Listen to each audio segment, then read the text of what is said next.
Don't have to start.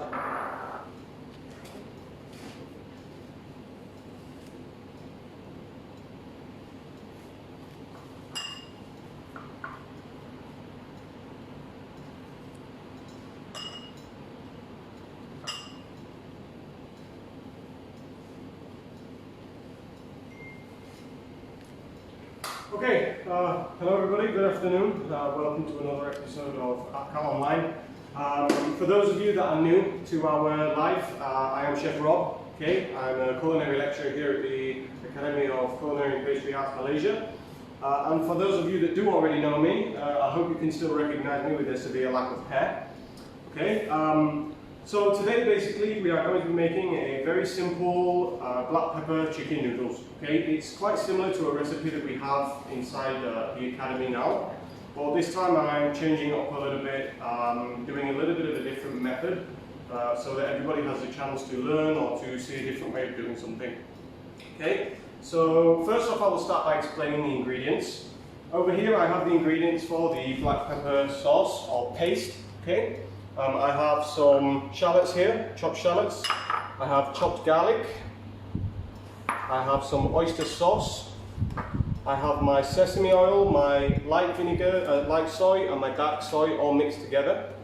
I have my crushed black pepper. This is freshly ground. Okay, it's very important that you don't take the already ground peppercorns because we want the freshness to come through. So when we crack it, you get that real good flavour coming out. Other than that, I have some sugar here, okay? And I have a little bit of cooking oil, which I'll be using throughout. So part of the components for the dish now, we have some more chopped garlic. I have some spring onions here. I have my chicken, which I pre-marinated with salt, black pepper, and just before we started, I just added the cornstarch to this, okay? I will explain a little bit about why I added the cornstarch later on, but now we finish off. So here I have the Chinese cooking wine. You can use alternatives, okay? It is optional for the first thing. You do not have to use wine at all, okay? If you want this dish to be halal, please do not use the wine. If you still want the same flavors, you can use rice vinegar and sugar as a substitution, okay? If you don't or you can't find the Chinese rice wine, okay, you can just use normal rice wine, which should be available everywhere. Okay, it's easy enough to find. I would not recommend using Western wines for this dish because the ingredients are very much Asian based. So if we use a Western wine for this, you're not going to get the same flavors coming through. Okay. Something that wasn't in the recipe is I have here just some plain water. Right. The water is because I want to make this a little bit wet. I don't want the noodles to be too dry. Okay.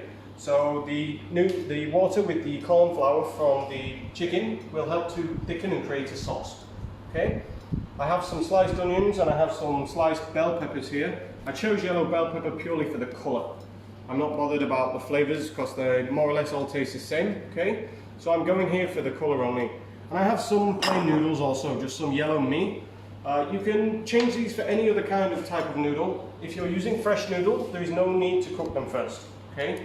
They will just heat up and cook as you're finishing off the dish. If you want to use instant noodles, dry noodles, please boil them first. Okay, at least 90%, because then when you throw them in, you're just going to cook them to warm them up and to get it a little bit hot. Okay. And finally, I have some toppings here. I have some sliced spring onion sat in water to keep it fresh. I have some toasted white sesame seeds, and I have some crispy garlic as well. Okay. So, very simple ingredients that you can find anywhere. The point of this dish is that I want to show you something that you can do at home, something a little bit different. And stir fry is always something that people can enjoy. It's a healthier option, okay? So, I'm going to start off by making the paste first, okay? So, I have here my pan, which is already a little bit preheated. So I want medium heat. I don't want it to be too high, okay? If it's too high, there's a risk that the garlic, the onion, or the shallots are going to burn, okay? So we need to keep this as simple as possible. So we start by adding a little bit of oil. We don't need too much.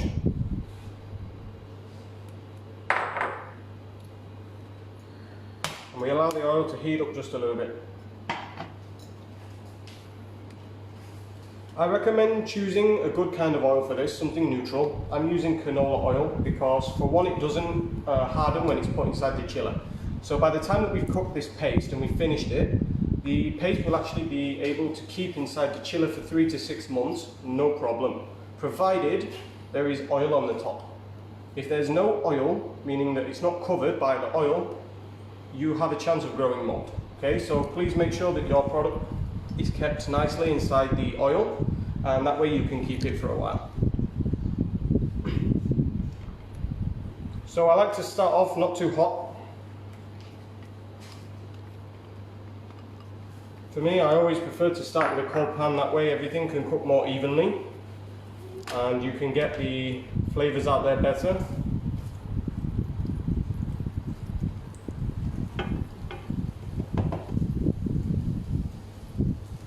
And we're not looking to brown the shallots here, or the garlic for that. We actually just want to make sure that we can bring out the flavors, make sure that everything is nice and tasty. So once you get the nice fragrance there, you can put inside your garlic.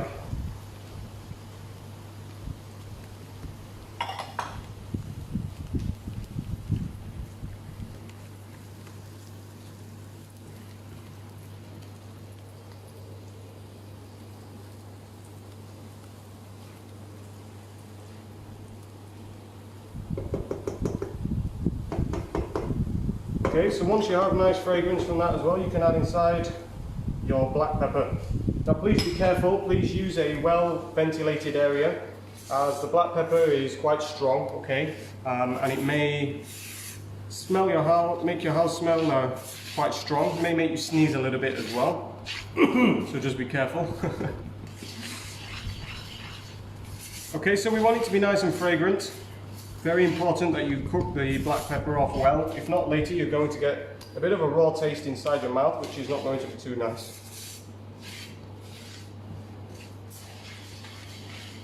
Okay, so you'll see that the pan is dry. You don't have to worry about that. You can even dry toast the black pepper in advance, okay, if you wish to make this a little bit quicker. But for me, I wanted to show you guys how to do it. Okay, so once it's died down a little bit, the smell, we're going to add inside our oyster sauce and we mix through.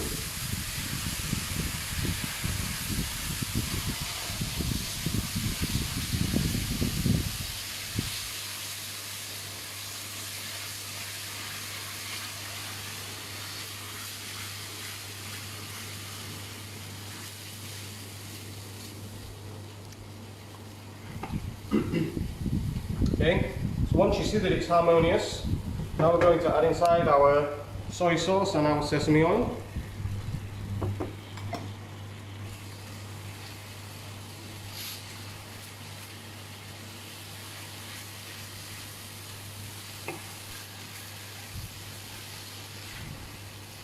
And we want the oil to split from this, okay? It's quite important. As I say, that is what's going to help us to really keep this a long time, and it's also where the flavour is kept as well. If you don't allow it to split, okay, it's still okay, you can still use it, no problem, but at the same time, you're not going to be able to keep it for a long period of time.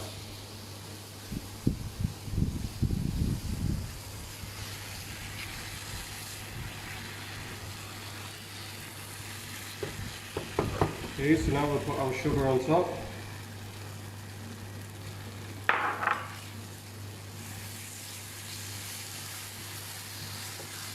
The sugar will act as a preservative as well as helping to tone down the spiciness from the black pepper. Okay? It's not necessary 100% to add. You can alternatively use salt, okay, if you really want the spiciness to be very strong.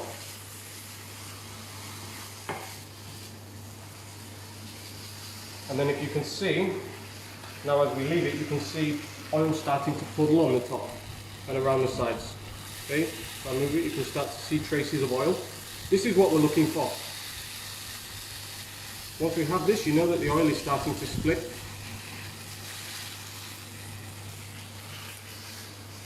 And I think from there, that's good enough for what we need.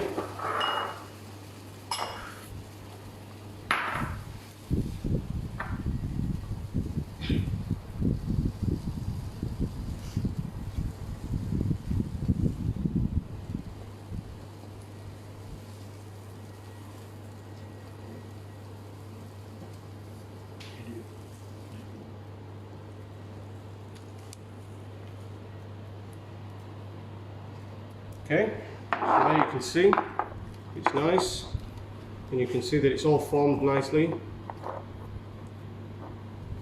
So you don't have to do anything else. You can just keep it in a container once it's cooled down. You can just store this inside the chiller, okay?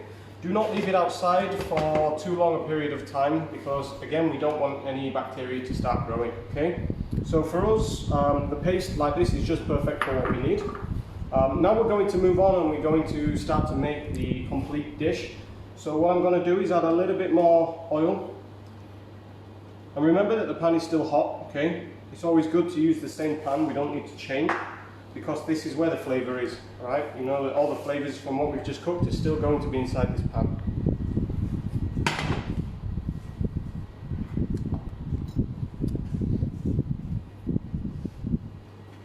Okay, so we let it warm up a little bit again. And then now we're going to bring our other ingredients across. So again, same thing, we will start with our onions. It's always good to start with these first. That way later on everything else can be controlled.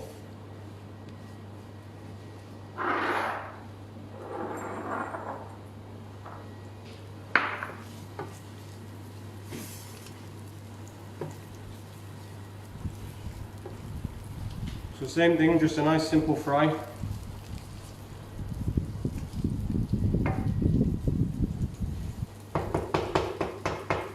Then we go with our garlic.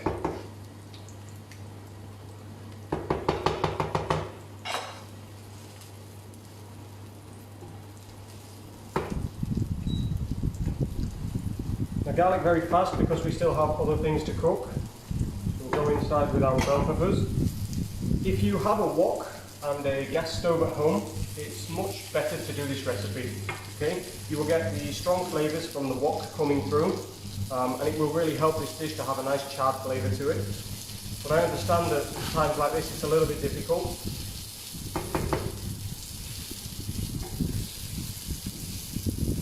And we still want the vegetables to remain crunchy. It's still a stir fry at the end of the day, okay? So we don't want anything to be really, really soft.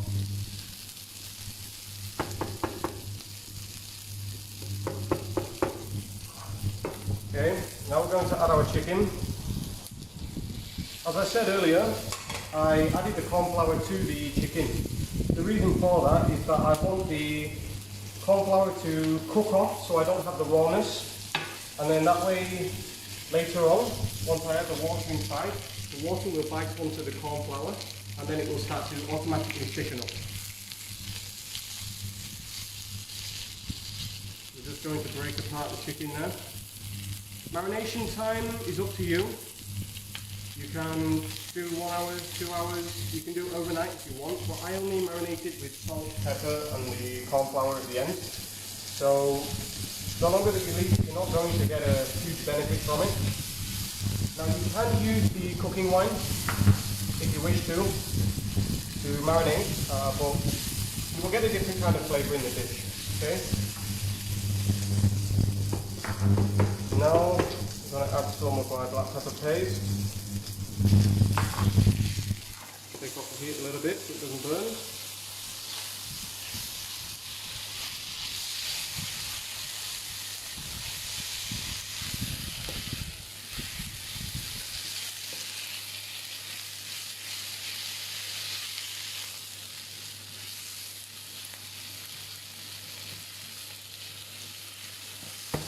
And then we're going to add our wine.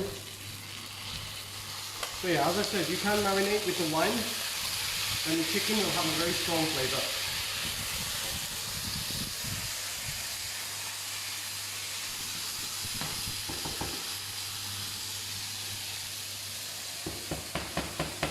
Okay, so now we're going to add some water into this.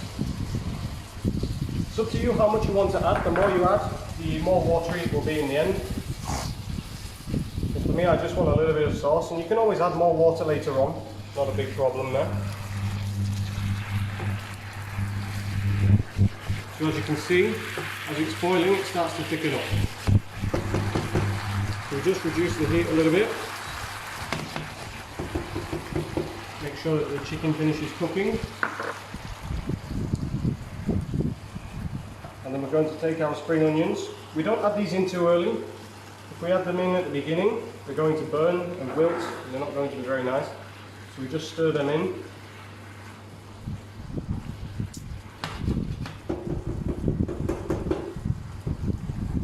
And then we just need to add our noodles into this now.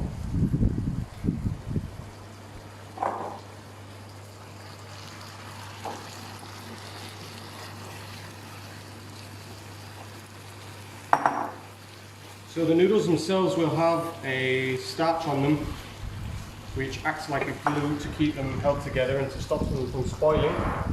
So as they warm up, they will soften very fast. Okay? So don't worry about it too much now.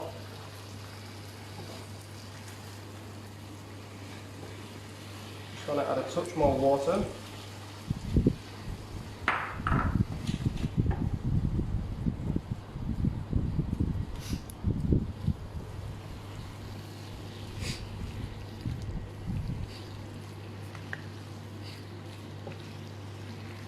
And so you see you have a nice sauce, okay? A nice coating over everything. You can see the black pepper all over the place here, which is good. This is what we want. We don't want it to be where there's patches or it's too wet, too saucy, okay? So we just add a touch of salt to this now.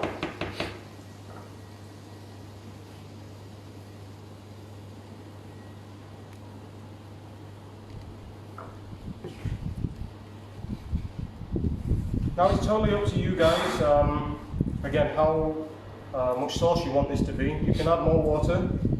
You don't have to use noodles. You can just make this as a stir fry and then serve it with rice. Okay, there is options there available. And for the paste, you can do all kinds of things with it. I wouldn't recommend doing Western dishes because of the soy sauce, the sesame oil that we have inside the paste. Okay, but if there's any kind of Asian dishes that you wish to try with this, then it would be perfect. Okay. So now what's left is for the plating. Clean up a little bit.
Okay, and with this you can also just do something as simple as a spaghetti, also a black pepper spaghetti, or some kind of cream, but again, make sure that it's Asian, okay, it's very important there. Last but not least now we are going to put our toppings on. So we have the toasted sesame seeds, we have our crispy garlic that will add some nice textures to that, and then to finish off we have our fresh spring onion.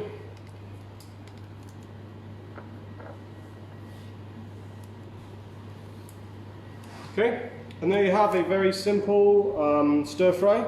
This is something that you can do at home for sure. Okay, I like the simplicity of this recipe. And then from the recipe that we've given, look how much balanced paste I have. Okay, there's still a lot of paste there. I can do many things with this. It's not an expensive recipe, so it's perfect for large families or anybody that doesn't particularly have a lot of money to go out and spend on expensive ingredients. Okay, so I would love to see what else you guys can do with this kind of thing with the paste. Remember, it can keep 3 to 6 months. Okay, inside the chiller. I do not recommend freezing it, but if you keep inside the chiller, 3 to 6 months. Okay, which is a perfect amount of time. So if you have any questions, I hope that everybody has answered them and has given you anything that you could need in relation to this dish. If you do have any further questions, you can of course ask me at any point or ask anybody else inside the academy. We will be sure to help you out there. Okay? So I really hope that you've enjoyed the demo. I think that's pretty much everything from me. Yeah, so very quick and easy recipe. Thank you very much.